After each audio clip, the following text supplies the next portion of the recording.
I want to talk to those of us that are always scared. So this is one of my work for today. I've been very busy making this. So somebody requested for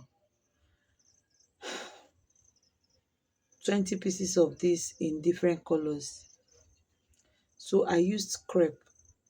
Hmm? I want to show you that this is what I made, but I added flay to the down part of it. Can you see that the down part, the flay is not straight? This is to tell you that you can play around with anything, give your own creativity. My flay is double, okay? And this is just slash and spread, okay? This was the full length of the gown. Now I just cut out this side anyhow I liked. Cut your own anyhow. If you look at mine, is slanting. So I cut my own slanting just to make style out of it. Then I did slash and spread. This is not flay, it's slash and spread. Now, whatsoever you are seeing, I'm trying to tell you that these things are very easy for you to do. Whatsoever you are seeing here is fake. The pocket is fake. Do you see the way I attach the pocket? Just cut a rectangle, that's all.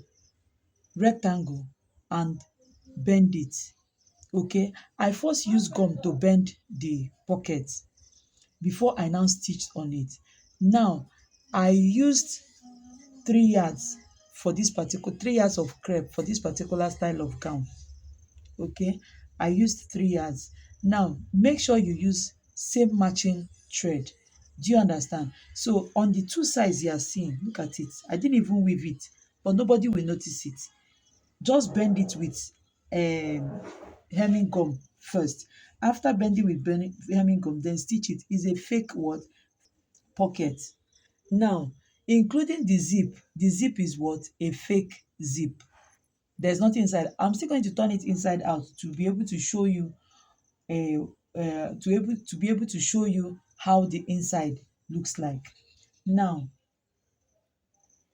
the collar. Look at the collar. There's nothing. Now this is the facing I'm talking about. There's no lining. I did not use lining for this particular project. Now this is the label of the owner of the cloth. She made her own label and brought it. Now this is the sleeve, normal sleeve. Can you see? Normal sleeve. Now I made this particular gown, one I made for 3,000. Now let's turn it inside out.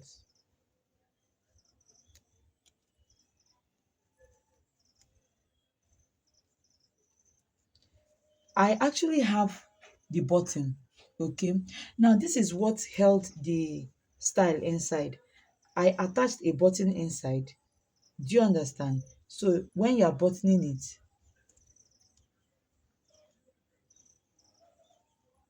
do you understand?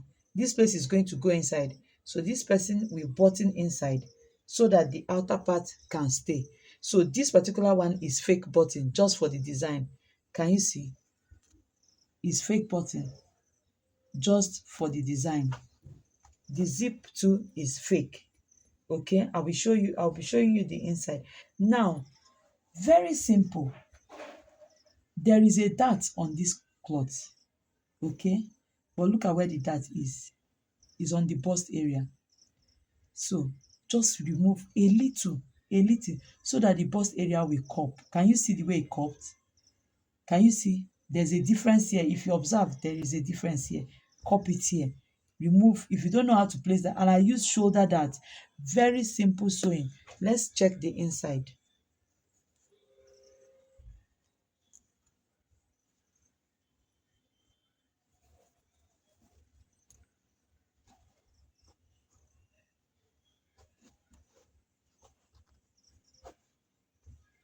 All these labels are sold in the market. Buy them and fix. Your stitching will look like what? Will look like your stitching will look like turkey. Now look at how I stitched that pocket, the fake pocket. Now I first stitched this one, stitch it lying this way. That's why you're seeing this first stitch.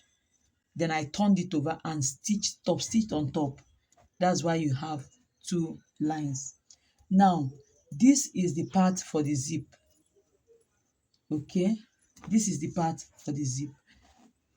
Now, this is the tackings. That's why I said, whatever you are doing, don't worry about it. Nobody will observe it.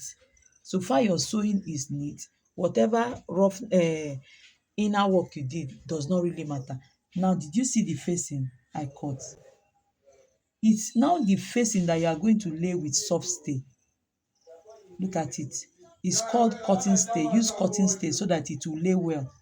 Don't go and use the normal paper one. This is cotton stay. Now, this is why I said always invest in 4-thread machine. It will make your sewing neater. But if you don't have 4-thread machine, after cutting this your style, take it to people take it, if after cutting everything as in pieces, take it to people that weave, let them weave it for you. Then you come back and start joining. But then when you are joining, make sure you join at almost the edge, so it will be noticeable what happened. Okay, so the back, we have that. Can you see the dart I removed?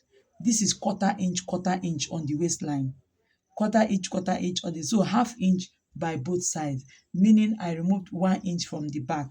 I didn't really remove any dart from the center. Okay, I didn't remove any dart from the center. Then what next? See where our bust is. Can you see? So there's a dart here, but every other thing was just the same. That is just basically all. This is the inner finishing of my gown. Now the sleeve is your normal sleeve pattern. While cutting this sleeve, okay, while cutting this sleeve, I cut 10 pieces, that is 20 pieces of sleeve together. I cut 20 pieces together. That's why I tell you that in ready to wear business, there's no, look at the hemming of the sleeve. There's no too much. Now you dey go stress yourself. There's no too much if to this thing. I made 5 of this gown today. With other things I was doing, we made 5. By tomorrow, she will come and take her work. I got this work yesterday and I'm giving her tomorrow. Do you understand? So there's no need of telling your customer, come 2 months time. Nobody to get that kind of time. And when your customer know that they can rely on you, you will get jobs. I'm going to be telling a story later for the benefit of us. Now, look at it. Are you seeing this? While we were cutting, we made a mistake in the sleeve pattern. So it didn't even follow the right, but I fixed it like that. I have put it on my body and I have seen the fitting is perfect. If the fitting is not perfect, I will go ahead to change it. I'm going to, after this video, I'm going to be showing you how I cut this sleeve for you to know. Stop stressing yourself, learn the basics and get to work. Okay, get to work. There is no time except you know you have all the time to play around. So that's just basically it. Now, this zip is sold in the market. Okay, it's pure brass. Okay, it's not the normal chinos zip, iron zip, for you to know. So this is I achieved this by slash and spread because I was managing fabric. I achieved it with slash and spread, just a little, and that gave me exactly what I want. Now let me show you how I cut out the fabric for the sleeve. Why I cut it so is because of my fabric. I am managing fabric. I don't have fabric. So I was managing fabric, but at the end of the day, what I got was still better than what a lot of people out there are doing. So let's go. Let me show you the video for the sleeve. It's not